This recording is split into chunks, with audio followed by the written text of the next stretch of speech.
Aziz kuzatuvchilar, kanalga a'zo bo'lib, qo'ng'iroqchani bosing. Asosiy videolarimizga like bosib, do'stlaringizga ham ulashing.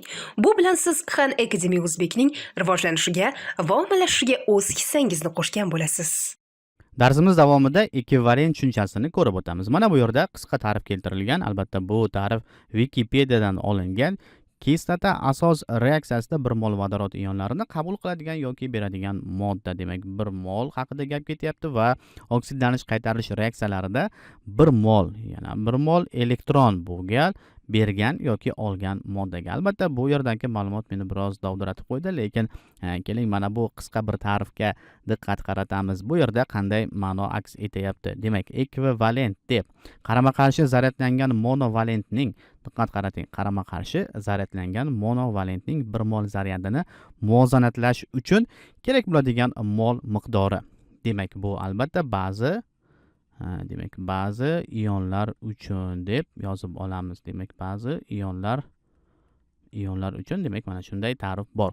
Holatni ko'rib o'tadigan bo'lsak, keling endi mana bu yerdagi kislota va asos reaksiyalaridan keladigan bo'lsak, kaliyni olamiz va kaliyni bilamizki, demak, musbat zaryadlangan, ya'ni bir zaryadga ega bo'lgan demak ion deb olamiz va uni muvozanatlashimiz uchun bizga kerak bo'ladigan xlorni olamiz. Keling, xlor ham monovalentli, demak, mana shunday zaryadga ega. Ko'rib turibsiz, manfiy zaryadga ega va bundan biz 1 mol olamiz. Ya'ni 1 mol aytilyapti. Demak, 1 mol bilamizki, qanchaga teng? Bu 6 demak 0,2 ko'paytirilgan 10 usti 23 ta mana shunday xlorga teng. Demak, bu ko'rsatkichni mana bu qarama-qarshi demak zaryadlangan xlor va monovalentli. Demak, qoidaga muvofiq biz mana tanlab oldik. Lekin bizda endi mana bu kaliyning miqdori noaniq. Keling, endi bu yerda qanday modda hosil bo'ladi, shuni ko'rib o'tamiz. Albatta kaliy xlor, demak kaliy xlor moddasi paydo bo'ldi. Buning uchun bitta kaliy kerak bo'ldi. To'g'rimi? Va keling, musbat zaryadni qo'yib qo'yamiz va bitta xlor ioni kerak bo'ldi. Bu degani 1 molga 1 mol. Faqat bu yerda demak kaliy ioni bo'ldi va bu yerda esa faqatgina xlor ioni. Demak, 1 ga 1 nisbat. Va bu yerda yozishimiz mumkinki, endi ekvivalentni topadigan bo'lsak, 1 ekvivalent teng bo'ladi 1 mol deb oladigan bo'lsak, ya'ni kaliy uchun albatta, va 1 mol kaliy ekvivalenti 1 ga teng bo'ladi.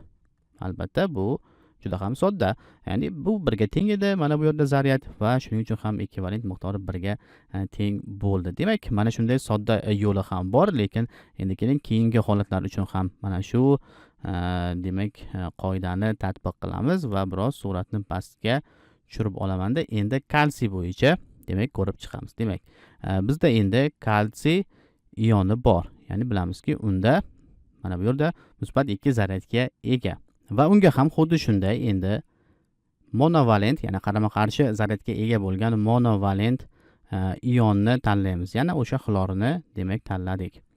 Demak, xlor ionlarini tezgina yozib chiqamiz va ular ham xuddi shunday 1 mol, ya'ni 6,02 10 ko'paytirilgan 10 usti 23 ga teng. Demak, 1 mol xlor kerak bo'lyapti. Bilamizki, kalsiyda demak mana bu ko'rinishdagi kimyoviy birikma paydo bo'ladi. Ya'ni bitta kalsiy uchun 2 ta demak monovalentli xlor kerak bo'ladi. Va ular mana shu tariqa birikishadi va hosil bo'lgan modda esa demak kalsiy xlor mana shu ko'rinishga ega. Ya'ni 2 ta xlordan iborat. Endi keling, mana bu yerda moddaning ichida demak bo'lib chiqamiz. 2 ta xlor bor bu yerda. Manfiy zaryadga ega bo'lgan va teng bo'layapti bitta kalsiyga. Va kalsiyda mana bu zaryad. Demak, ikkala tomonni tenglashtirishimiz uchun demak 2 ga bo'lamiz. Bu tomonni ham xuddi shunday 2 ga bo'lamiz. Demak, bu yerda qoladi faqatgina xlor ioni va bu yerda qoladi esa mana bu 1/2 kalsiy musbat 2 qoldi. Ko'rib turganingizdek, ya'ni 1 ga demak yarim yoki 0.5. Xo'sh, 1 mol deb oladigan bo'lsak, xlorni albatta bittasi 1 mol deb olgan edik. Demak, mana shu yerda demak yarim, ya'ni 1/2 mol kalsiy kerak bo'lyapti. Endi ekvivalent hisobida ko'radigan bo'lsak, albatta bu yerda yana 1 ekvivalent demak kalsiy uchun 1/2 molga teng bo'lyapti. Musbat 2. Va bu degani endi 1 mol qanchaga teng bo'ladi? Ya'ni qancha ekvivalentga teng bo'ladi? Demak 1 mol kalsiy albatta. Mana bu yerda kalsiy yozib qo'yamiz va teng bo'ladi 2 ekvivalentga. Demak, ko'rib turganingizdek, bu yerda 2 raqami chiqdi. Ya'ni 1 mol kalsiy 2 ekvivalentga teng ekan. Albatta bu yerda bir qisqa yo'l ham bor. Mana bu 2 raqamiga diqqat qarasangiz 2 bor va bu yerda ham 2 chiqyapti. Ko'rib turganingizdek, demak, musbat 2 mi? Demak, bu yerda 2 ekvivalentga teng bo'ladi. Yana bir holatni ko'rib chiqqanimizdan so'ng yana aniq tushunchaga ega bo'lamiz. Lekin endi bu gal biz azotni olamiz. Demak, azot mana bu yerda keling, u -3 ga teng. U uchun esa biz qarama-qarshi tomondagi monovalent ionni topishimiz kerak. Bizga endi vodorod, demak vodorod yordamga keladi. Vodorodlarni keling 1 molini olamiz. Bilamizki, ular musbat 1 zaryadga ega. Va bu demak qarama-qarshi deb yozib o'tamiz. Ya'ni yuqorida yozuvimiz qolib ketdi. Demak qarama-qarshi monovalent. Monovalent ion. Va albatta undan ham 1 mol olamiz. 1 mol mana shunday ion oldik. Xo'sh, ularni biriktirganimizda nima hosil bo'ladi? Albatta azot -3 zaryadga ega, vodorod esa demak faqat musbat 1. Demak, ulardan 3 ta kerak bo'ladi. Mana nihoyat 3-inchisi ham. Va ular mana shu tariqa azot bilan birikadi va hosil bo'lgan birikma demak ammiak, demak mana bu ko'rinishga ega. Ko'rib turibsiz, bu yerda 3 ta vodorod bor. Demak, ko'rib chiqamiz yana qaytadan. Bu yerda 3 ta vodorod bor. Demak, musbat zaryadga ega va bitta azot bor. -3 zaryadga ega. Va ularni tenglashtirish uchun keling 3 ga bo'lamiz. Buni ham 3 ga bo'lamiz va bu yerda bitta vodorod chiqadi. Bu yerda esa 1/3 azot.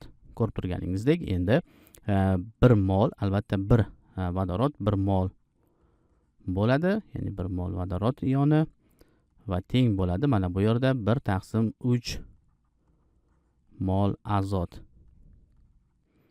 ioni.